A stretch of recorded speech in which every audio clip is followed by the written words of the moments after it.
look out. Here come former SportsCenter anchor Bob Stevens, esteemed basketball coach Rich Basirico, and Hall of Fame sports writer Curry Kirkpatrick. And someone's going under the bus.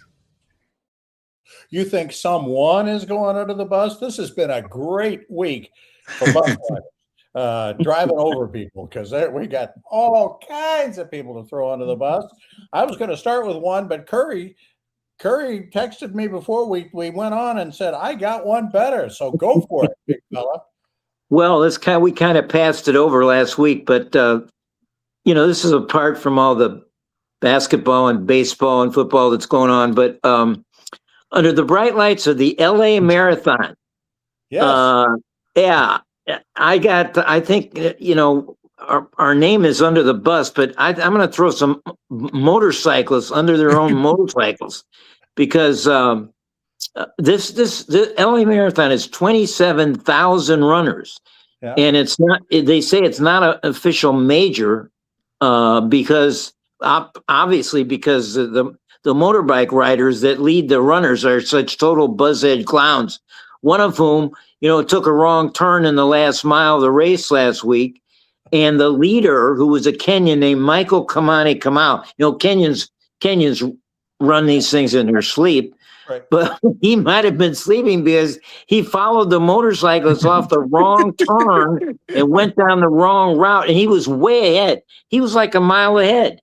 And by the time he doubled back, amid the confusion, he rejoined the race, and he was still a leader by a lot. But here came this American high school running coach named Nathan Martin. I don't know if you saw this, but he roared to the finish line and caught Kamau, and Kamau sprawled across the line, but the American won in 0.01 second. Is that a tenth of a second? Is that a tenth of a second? Something like that. Closest finish line in race history.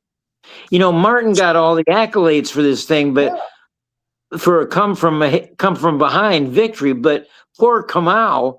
I mean, what do we call that? A come from ahead, come from the corner, go ahead and double back, lost, falling on his face, lost. I mean, come on. I mean, do we throw the motorcycle riders under? Do we throw Kamau? For sure. We throw Kamau. Yeah. Could he have reached out, just throw his hand out across the finish line? Well, he apparently did, and then sprawled on his face. But Martin said that with a mile to go, he said, it's a quote, he said, mile and a half to go, I could see the leader. With 800 meters, I was thinking, I can catch this guy.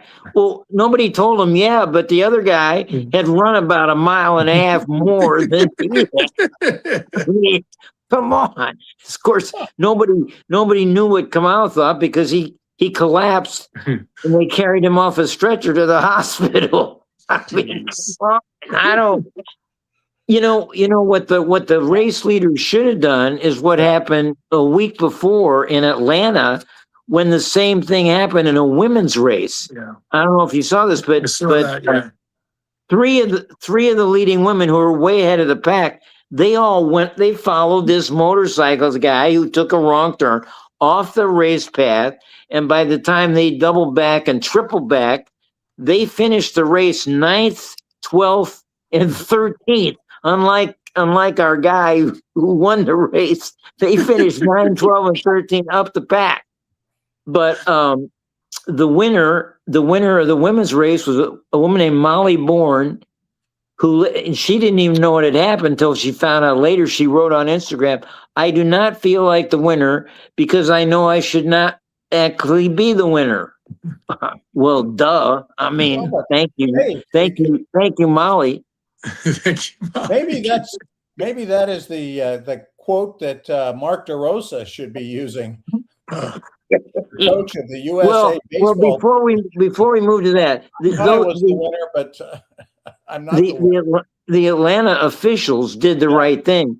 They gave the money to the three fastest women who had followed. The winner was named Jess McLean. She got $20,000, and the two other women got $10,000. But it was more complicated because this was a qualifying race for the World Road Running Championships in Denmark next fall. The 3 qualifiers would go.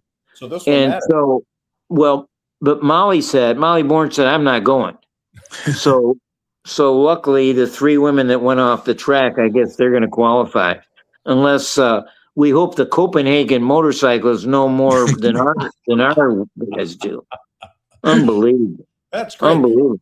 So maybe we should be watching the auto racing for the next few weeks to see if that pace car, when the pace car comes off, if all the other cars follow him off. Well, maybe they should get, since we're under the bus, maybe they should get a real bus, to lead these racers rather than motorcycles. I mean, what are these motorcycles flashing doing? lights and all of that. That'd be good. Yeah. And they could pick out, maybe stay on the right track. I don't know. Speaking of buses, if you're ready to change the subject, we can go on. Yeah, sure. Go ahead. Mark DeRosa, DeRosa. Coach of the USA baseball team, who thought his team had clinched, although he says now, no, I knew we hadn't, but I think he did. Well, he's making it worse by saying that, isn't he, Bob? Isn't he? And Curry, he came out and said we were in. Now he's saying, no, I didn't really say that. Like, you're just making it worse. Let me ask a question before we continue with him. Yeah. I mean, I know he was a player. Yes. But he was never a manager before. No. So why did we name him the USA manager for this team? I know 2023 he managed the team to silver, but what are his credentials? Like, why did they name Derek Jeter the manager? I mean, what? Yes, he has 2 credentials. Okay. He's on TV all the time, so he's been selling this team and this whole thing on the MLB network for months. Okay. And 2, all the guys like him. He was one of the popular guys in the clubhouse. So he's a buddy of all the players. He's a buddy of all the players. Yeah. But why didn't? But Rich is right. Didn't Lasorda used to manage this team before he retired? Didn't Tommy Lasorda? He managed an Olympic team or 2. Yeah. I don't know who's managed the U.S. team in the past. Well, I mean, they should treat this more seriously. I think Rich is right. I mean, this thing has become a huge thing now, and which it wasn't before. Yeah. Because all the players are playing. Any of you watched the Italy-Mexico game last night? You guys were probably watching basketball, but I watched the Italy-Mexico game, and afterwards, when they asked Vinny Pasquantino, the star of the Italian team who plays for Kansas City, who hit 3 home runs last night, I call him Vinny 3. I call him Vinny 3. Vinny 3? He was great. Oh, he was great. Well, he said, you're welcome, U.S. Yeah, he totally trolled the American team after in the interview. He was great. He said, we're waiting for you. We got a place for you in this thing. But Rich is right. DeRosa, is that his name? Yeah. Mark DeRosa, yeah. Wasn't there a singer? Didn't Arthur Godfrey have a singer named Julius? Julius. Oh, that was Julius La Rosa. This is DeRosa. But DeRosa had that press conference before the Italy game, where he said, we want to win this, but it really doesn't count because we're already in. He said, exactly.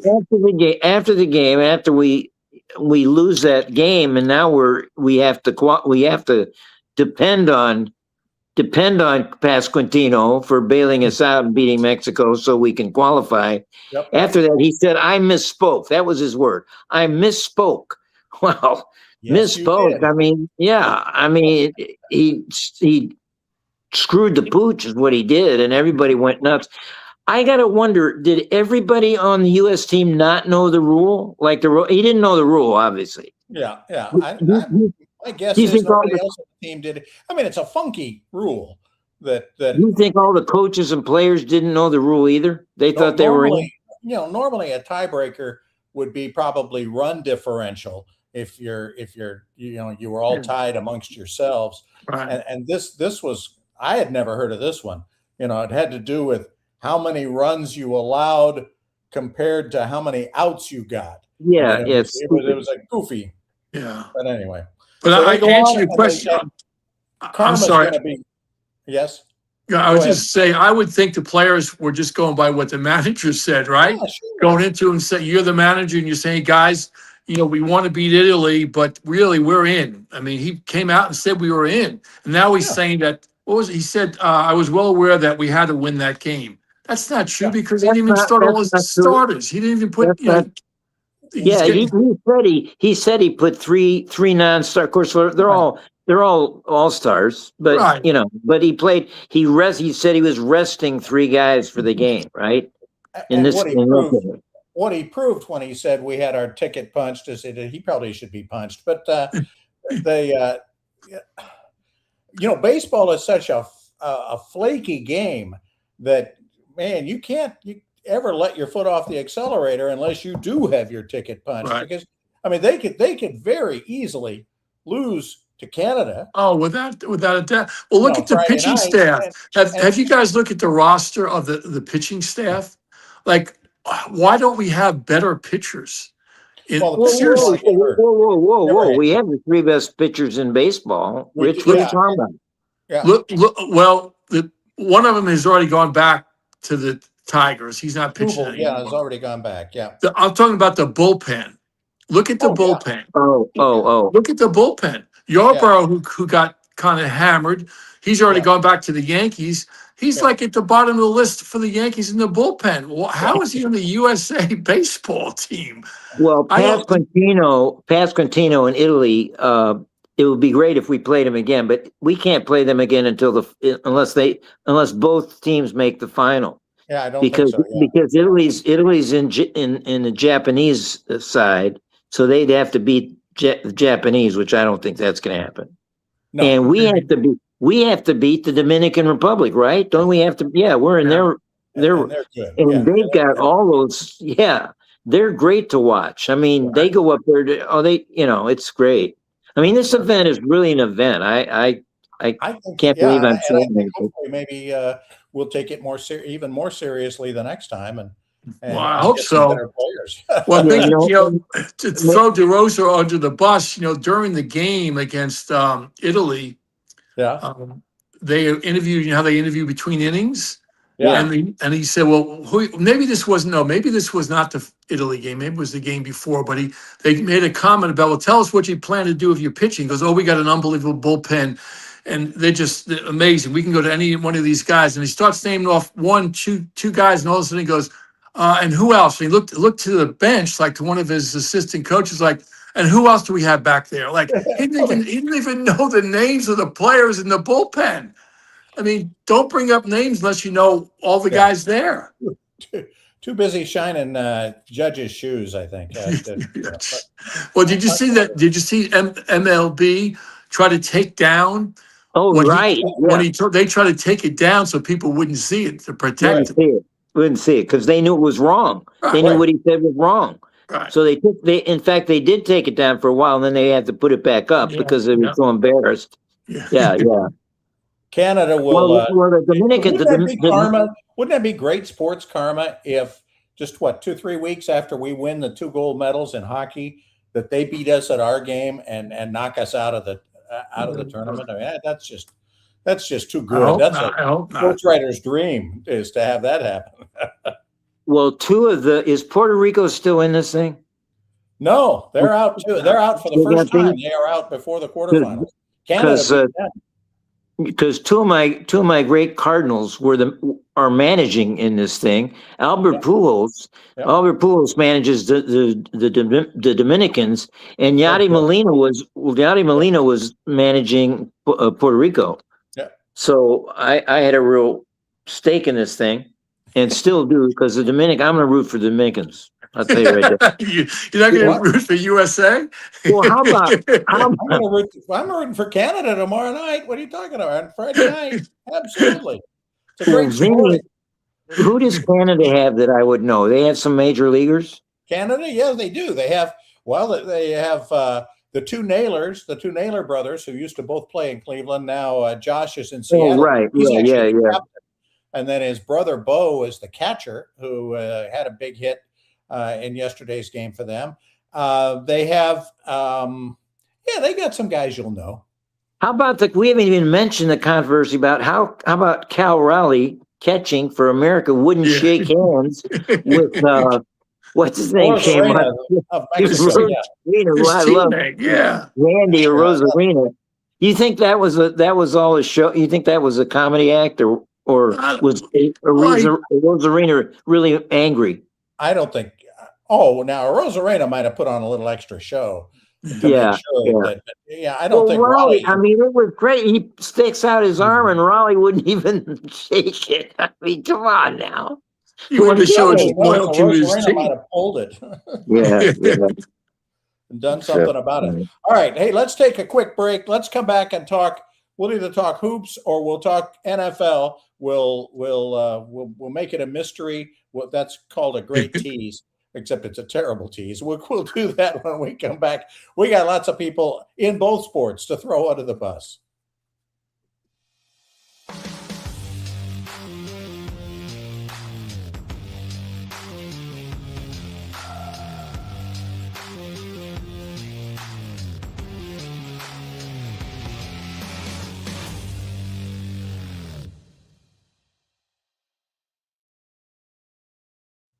Welcome back Under the Bus. Bob Stevens along with Curry Kirkpatrick and Rich Basirico. Which way you want to go, guys?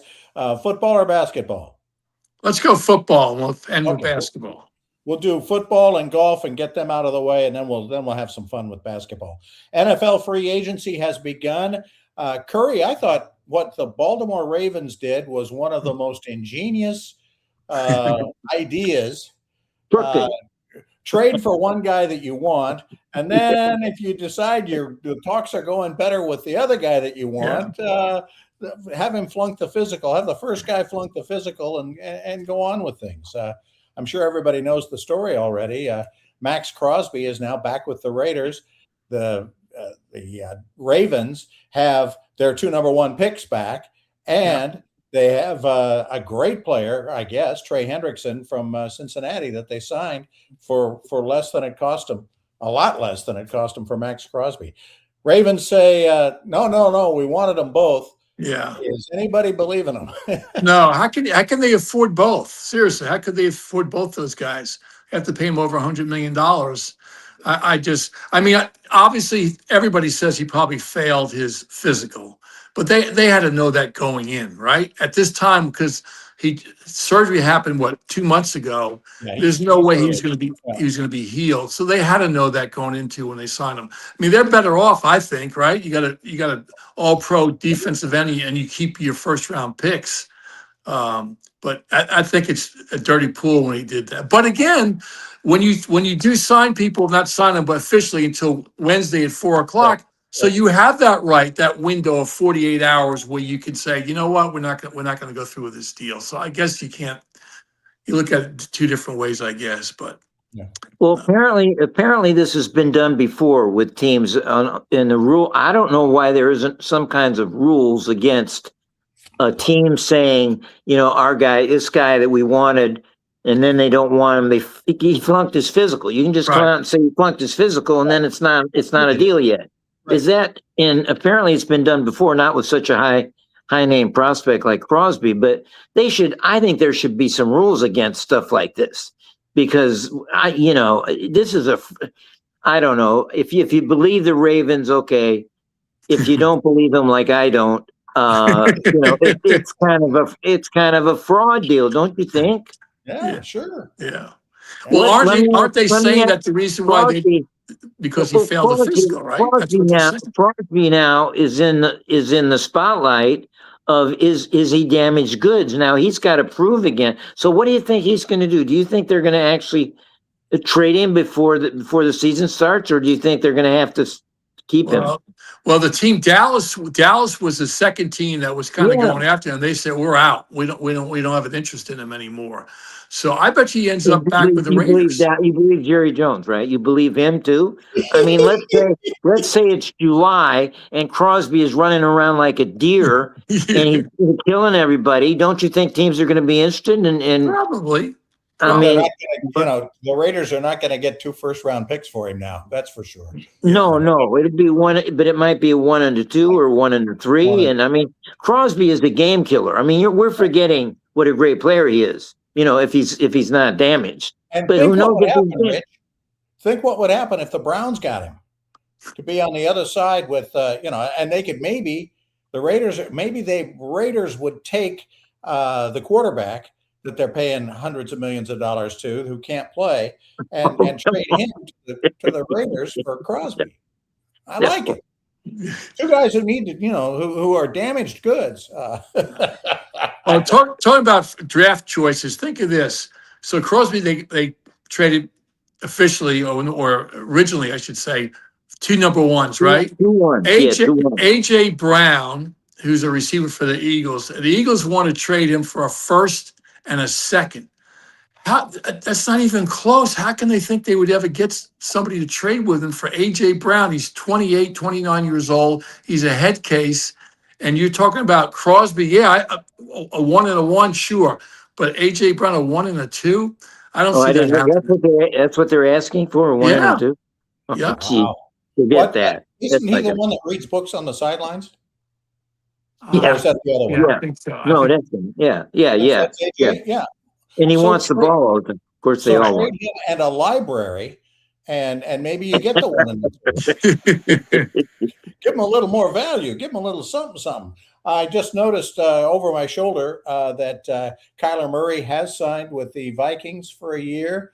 Yeah, that was no surprise, right? Yeah, but what do you think? Anything Because there? O'Connell, Kevin O'Connell, the coach of the Vikings, is such a quarterback whisperer. Yeah. He's been one since he was an assistant coach. He got what's his name back on track before he left Minnesota. Darnold. Well, Darnold and Jones too. And Jones too. Well, he went to the Colts, but they made the mistake of not signing either one of them, letting them go, thinking that their guy was the man. Of course, he couldn't whisper enough in the ears of that guy they signed out of Michigan who lost a season. Because he's terrible. That's why they have to get Murray. Right. But I tell you what, I love Murray. I love watching him. I know he's a crazy guy and he throws it all over the lot, but he's probably a baseball player, pretending he's a football player. But he's great to watch. And if O'Connell can settle him down and get him, he's about the fastest guy in football. He's the fastest guy I ever saw. And if O'Connell can whisper enough in his head and get him on track, Vikings can be a real problem for people. Yeah. 2 other great free agent signings, I thought. San Francisco gets Mike Evans, the receiver from Tampa. Man, what a great that's a steal. And then Kansas City, of course, gets Canine, the running back from Seattle. Walker, what a steal that is! I think don't you? Who's going to replace? Who is Seattle going to get to replace Walker? That's a great question. They already got a guy that he was splitting time with. Is hurt. But he's hurt. Yeah, he's coming off an ACL. The draft is coming. There's still a lot of guys out there. Seattle. Bob, what do you think of the age of Evans? Are you concerned about that? Because the 49ers are getting to be a bunch of old guys. Yeah, and I figure this is probably they're thinking last shot kind of a thing. Let's do this with all the old guys. He might be a little older than Devontae Adams, but it reminds me of what that's what the Rams did. Their arch rival. The Rams did that last year. Signed Devontae Adams, who people thought was maybe done, and he had a fabulous year. Helped my fantasy team beat Rich's like a drum. And, what do you got? Let me get off that real fast. What do you guys think of Malik Willis, who everybody in the NFL apparently thinks he's going to be a star, and what he's played like 3 or 4 games as a back. Yeah. And signed for $67 million for 3 years. For a guy that was a backup, and the Titans let him go. Right, he was a high draft choice for them. Titans let him go because they didn't think he could, be a number 1 quarterback for them. He ends up in Green Bay. Yeah, he ends up in Green Bay, and now he's with the Dolphins. Now he's with Miami. Tua goes to Atlanta, and then your Jets, Rich. No, I'm Giants. I'm Giants. I know, but I'm going to blame you for the Jets. Okay. They get Geno back. Yeah, that's a great sign. Are you kidding me? Why would you bring him back? Please let me understand. Well, seriously, why would you bring him back? Pete Carroll said he was going to win a Super Bowl with Geno with the Raiders. That's why Pete Carroll doesn't have a job anymore. Yeah, that's right. How about here's under the bus for the Giants? They signed a punter for over $12 million for 3 years, and they figured it out. The busiest offensive player is the punter, isn't he? But hopefully you don't have to punt a lot. If you're supposedly getting better, right? But listen to this stat. They figured out the average number of punts per game, whatever the number is. Each one of his punts will cost $71,000. $71,000. Yeah. Jeez. It's the same old Giants. Same old Giants. Have they signed him yet, or maybe they can claim he failed his physical in his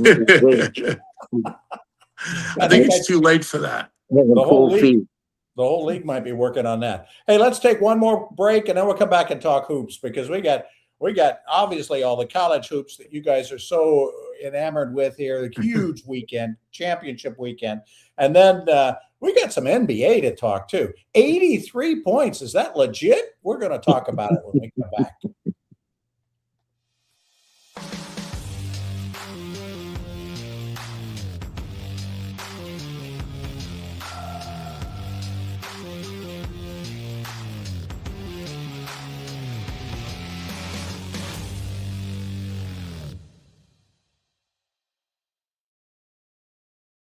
Welcome back to Under the Bus. Bob Stevens along with Curry Kirkpatrick and Rich Basirico. I should tilt my camera down and make sure everybody gets to see. Nice. That's awesome. Friends found for me. Yeah, I've got to find those in your sizes so that we can all wear a uniform. I know we can have uniform violations and do all that. Let's start with the 83 points. Wow.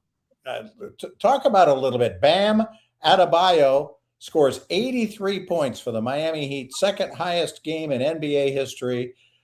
I say, okay, fine, it's where it is, but Kobe's 81 is better. How many free throws? 46 or something? 43. He got 43, made 36. He made 36 of 43 free throws, right? And 43 free throws attempts are more than 14 teams have attempted this year. Yeah, he's attempted more free throws in one game than 14 teams have done all year long.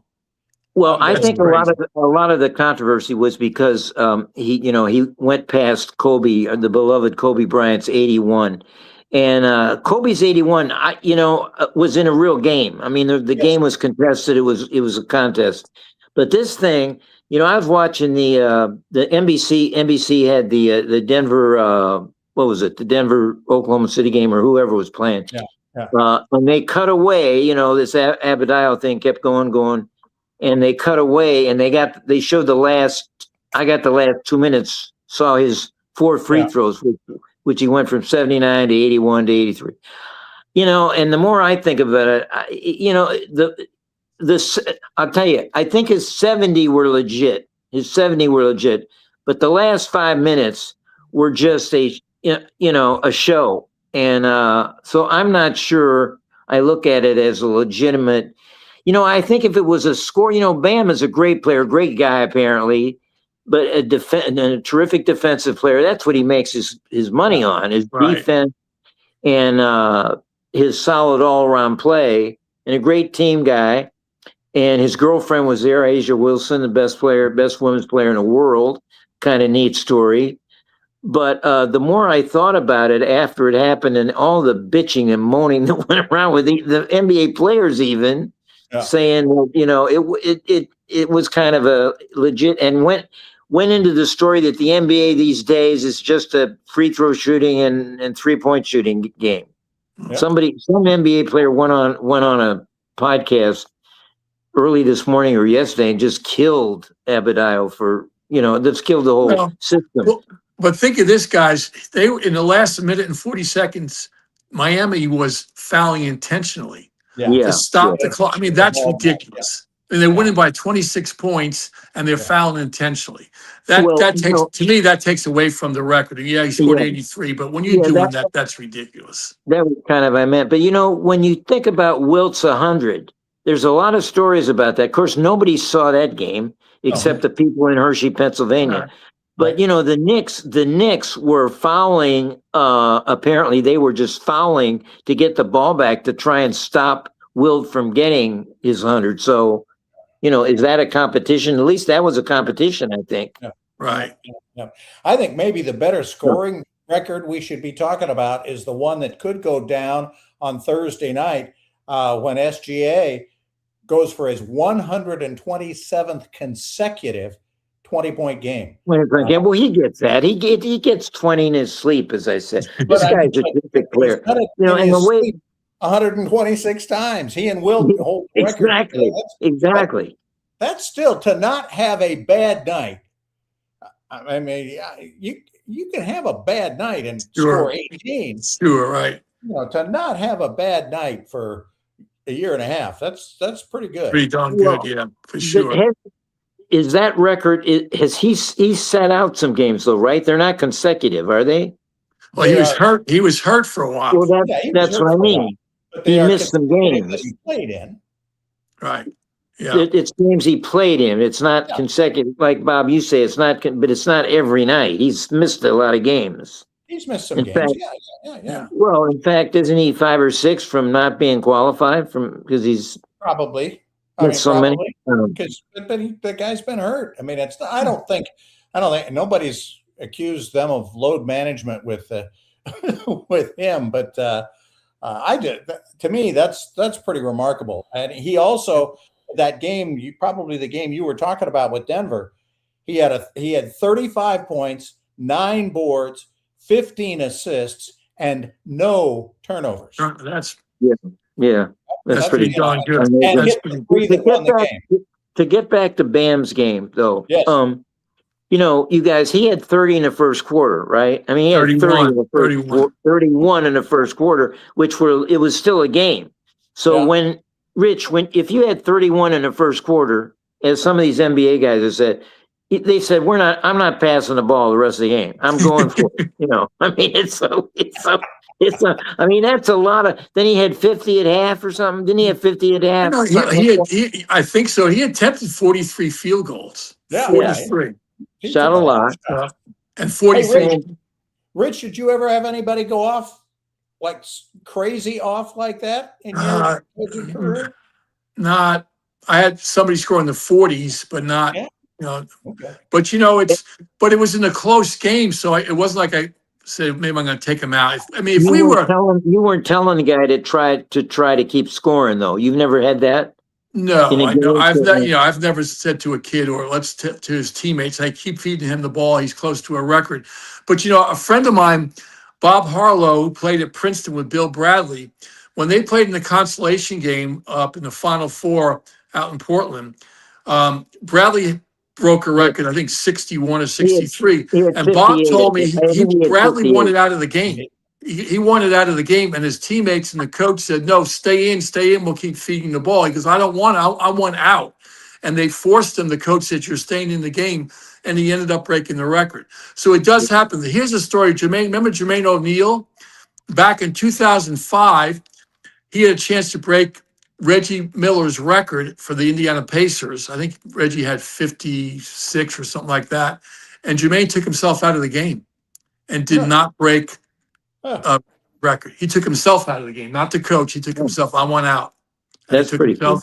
And he didn't break Reggie's record. So it could have happened this way too with Kobe. Well, Wait a minute. You could stay in the game. You could stay in the game and just not shoot. Well, that's true too. I mean, that's true too. But they keep feeding you the ball. What do you? Throw it back.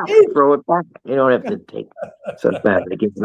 Well, is that because he was a really good friend of Reggie's or something? Well, they were teammates. Yeah. So I guess he just didn't want to break the record. Reggie was staring daggers at him. Probably. Don't take that record away from me. College hoops, maybe the big story, and we've buried it 35 minutes into the podcast, is that undefeated Miami of Ohio, of whom we have been singing the praises the last couple of weeks, loses in their conference tournament to the 8th seed. Did they blow it?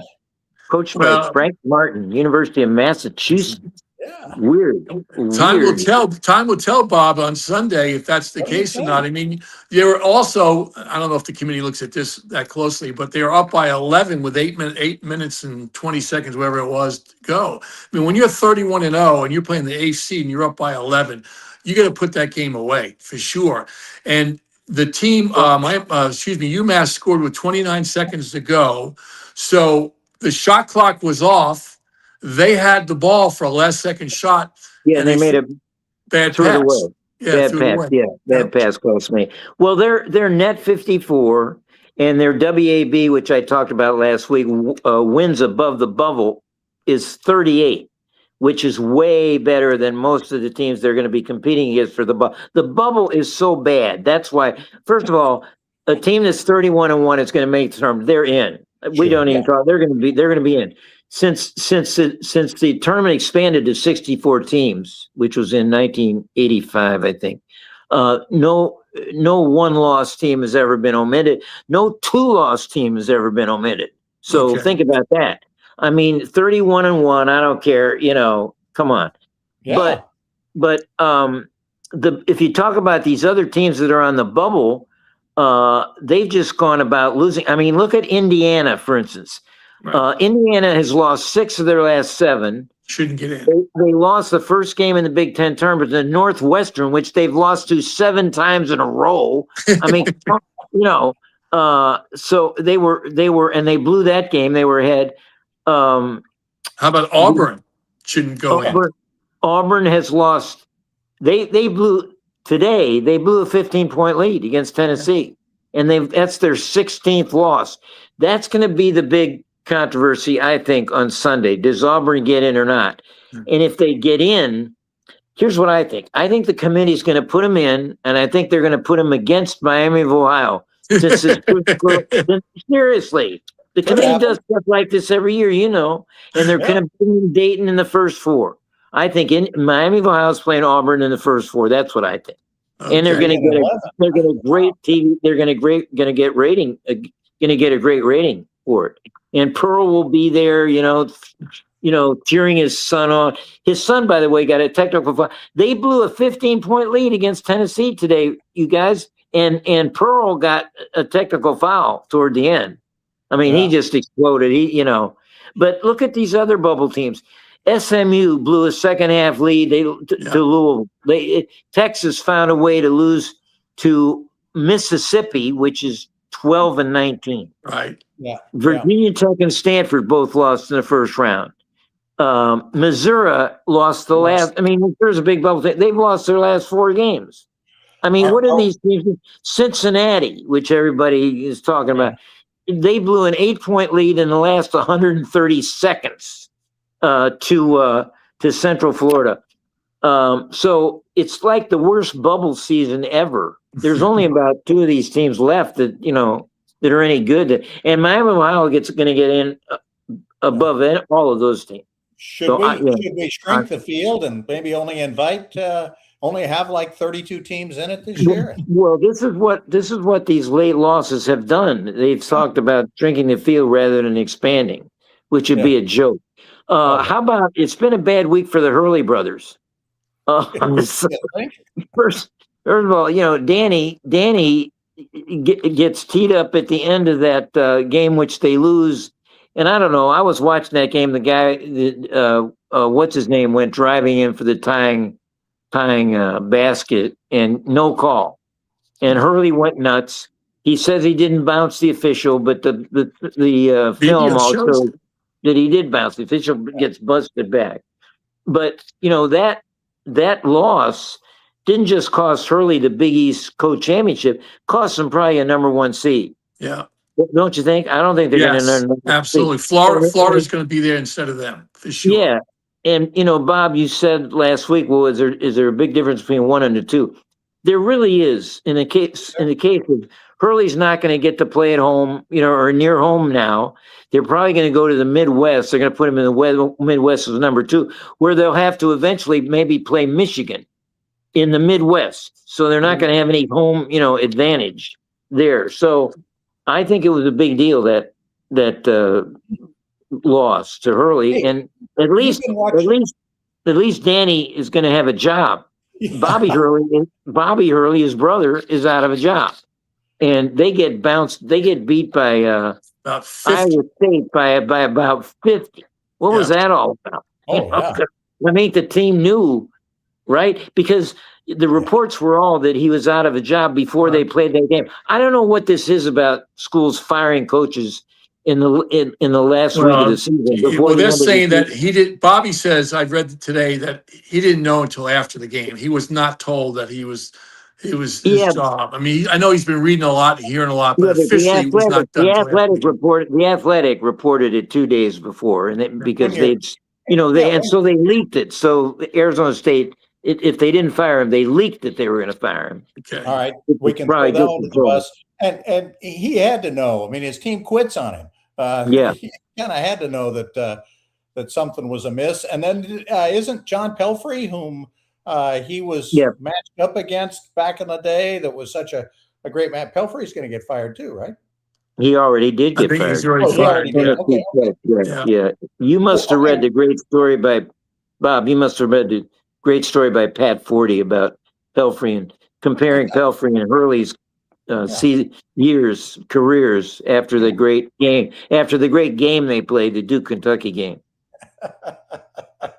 Hey, is North Carolina in the ACC tournament? Does North Carolina get to play one of those great, intense rivalry games with Cal or SMU? Clemson. They're playing Clemson tonight. But Carolina people are hoping we lose. We don't have to play Duke again. Although I'm going to pick something. I'm going to pick an upset tonight. Florida State.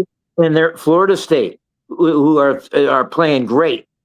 And Duke's hobbled with the 2 guys out. Gee, karma is a real bitch. The Duke kids were all having signs up about our guy, thumbs up, Caleb, showing that he has no thumbs. And, during the game, Foster goes down with a broken foot, and the center, Mugabe, whatever his name is, he goes down with something else. So, and I think they're going to both be out until maybe the regionals. Does Duke lose its 1 seed? No. But they're going to have a hard time beating Florida State tonight, I think. But if they lose, do they lose the 1 seed? I don't think so. No. Not at all. But I'm going to get one more guy. I got him last week. I made news getting him last week. Jeremy Fears, who is a total dirtbag, and they got him again last week. He did his trick, his favorite trick, that backward groin kick, where he's being guarded closely by a guy behind him, and he throws out his foot and kicks the guy in the groin. He got teed up for that a couple weeks ago, and he did it to Cadeau in a big rivalry game right before they go to the tournament, I'll tell you, the guy, and Izzo got mad and he said, oh, the guy's got a microscope on him. Well, that's because he's a dirty player. He's a total punk. He's a total punk. He's a real player. He leads the country in assists, but he also leads in punksters, punking. Well, and go ahead. Well, Izzo said a couple weeks ago he thought about benching him, but he never did. Yeah, but he didn't. But he should have. He bitched at the interview on Saturday against they're playing Michigan, a big rivalry game, and Michigan pulls away at the end, and it didn't help that the punk, he has about 9 assists a game, and as I said, he's leading the country in assists, but he doesn't shoot that well, and when he drives in, he always throws the ball off, so he doesn't finish either. Right. But and the Michigan kids started chanting, which you knew they would, the famous FU FU Fears, and it's funny because Raftery, it was a CBS game, and Raftery and Ian Eagle are trying to talk over this chant, but the chant got louder and louder on national TV. The F-bomb is great. F-bombs all over the place. It was great how Raftery and Eagle tried to, talk over it. But listen, if he pulls some, the way they referee in the tournament, if he pulls some of these stunts in the tournament, it might cost Michigan State. Okay, interesting thought. We have buried so many teams here in just the last few minutes. All these teams that are playing badly and behaving badly. Of the small conference tournaments that have happened that you guys have watched, anybody interest you and say, "Ooh, they may be worth a couple of wins in the tournament"? Have you seen anything out of the other tournaments? No, I mean, you're talking about Furman, Lehigh, some of those teams. I don't see that happen. Yeah. No, I don't see. I mean, it does, as we all know, there have been a 16 beating a 1, but I don't see that happening right now. Nothing's really intrigued you out of all that, Curry? Not yet. Idaho got in at the last minute. I mean, do you like them? 10 minutes for 40 years. No, I haven't seen a team with enough ability to do a 15-2 or 16. The team that I like a couple of weeks ago, and when I started liking them, they started playing poorly, is St. Louis. St. Louis was playing really well. I thought they might be a sleeper team, and they've lost like 4 out of the last 6 or something like that. So maybe something happens during the tournament, but I thought they were a team that was under the radar that could do something. And as soon as I thought that, they started losing. So, well, I think you're right. I think you're right, though. I think they, as Bob said, shut off the gas for a while. I think they're a dangerous team. You're right. I think they are. I think they're dangerous. I wouldn't want to play them. All right, last one's under the bus. With Rich, the fat. Okay, I have this clock operator at Navy. Navy was up. I mean, Navy was 26-7. To be able to tell time, yeah. And they're playing Boston University, 16-16. Now it comes down to a 2-point game, and they, as you know, in college basketball, in the last minute, 59.9 seconds, if you score, the clock stops. It's the only time during the game on a made basket clock stops. And he didn't start the clock. They're playing at Navy now. Remember now, they're playing at Navy. And Navy goes ahead with a kid makes a great move, scores a layup. They pass the ball in bounds, and he doesn't get, he gets the ball about, not necessarily mid-court, but close to mid-court before he turns the clock on. And he gets a 30-footer to win the game. Ooh. If he starts that clock, at 30-footer becomes a 50-footer, right? Right. How are you watching a Navy basketball game? Let me ask you that. Navy and BU, wow. Well, I have to admit, I saw the highlights. I didn't see it live. I saw the highlights. But Navy clock, how does that guy feel? Because Navy's going to the NIT now. They're not going to the NCAA playoffs. They're 26-7 with a chance to win it all, and they can't go because of the clock operator. Yikes. And 16 other losses. They had a chance to take care of it a long time. That's right. Those last 2 seconds. Curry, you got somebody to throw under? One more? I got a couple of guys. All right. On the same plate. I don't know if you saw Jason Tatum. I'm not Jason Tatum. His partner in crime, Jaylen Brown. Yeah. The great Celtic, got thrown out of the game in San Antonio. Another great battle, Boston, San Antonio, second quarter, and he gets pushed out of bounds by Castle, and there's no call. And he goes absolutely nuts. First of all, he wasn't hurt at all. It wasn't, and it's early in the second quarter. I didn't understand why he goes crazy at the referee.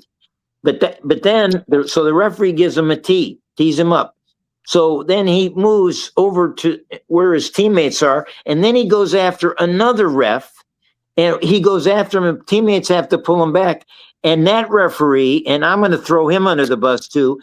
He should swallow his whistle right then. Just, we don't need to have a star player in San Antonio Boston matchup get a second technical and get thrown out of the game. But that's exactly what happened. The second ref who's an unknown guy. He's not the crew chief. The crew chief's the guy that gave the first technical to Jaylen Brown, which he should have gotten a technical. But the second one, he goes in, and 3 Celtics have to hold Brown back, and that guy tees him up again. So both Brown, to me, goes under, and the referee that gave him the second technical goes under. But Brown misses the whole game, and he tweets right afterward. This is the blank that I've been talking about, which apparently in the first San Antonio Celtic game, the Celtics shot 4 free throws or something like that. It was some ridiculous statistic. And Brown came out afterward and killed the referees in that one. So they're looking for him in the second round. I mean, this is like, and some people were saying that Brown, because of that tweet that he tweeted right afterward, he was looking to get thrown out. But you think that, I mean, he certainly seemed like it.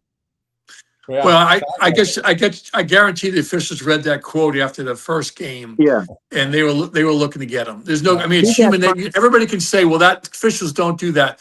Baloney. They're human, and they hear those things, even though they're not supposed to have rabbit ears. They do, and they'll stick it to you. If you get on the wrong official and give them a hard time, they will get you. There's no doubt about it in my mind.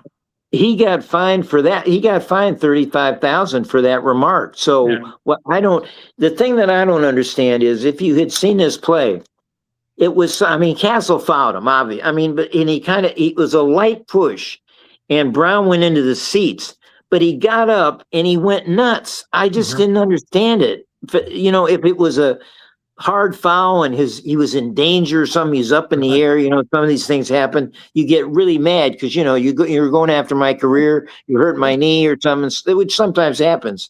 But this was such a soft foul, and he went crazy, and then he went a second crazy when the guy gave him the other ref came in.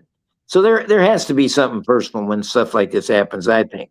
Rich, you speak as if you have been involved in a situation like this. Is there a story here?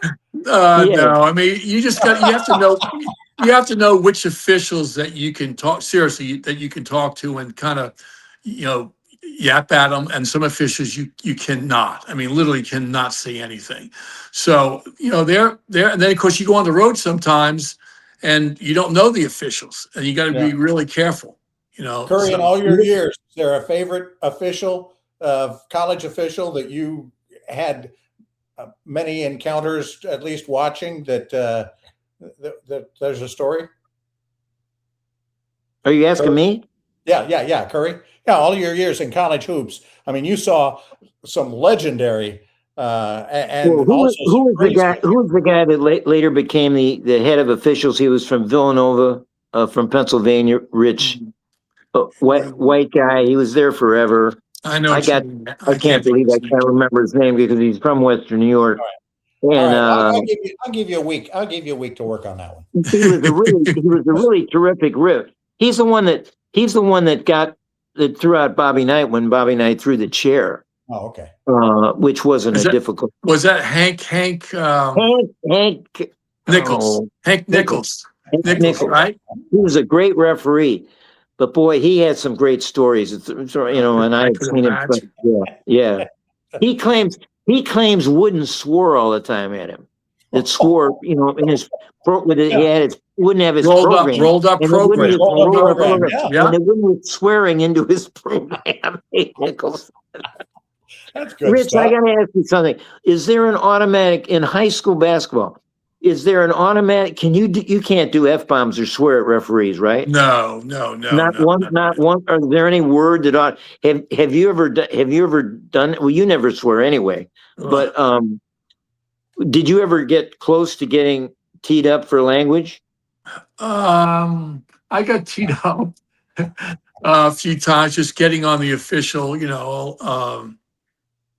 there was no automatic words that got you teed up.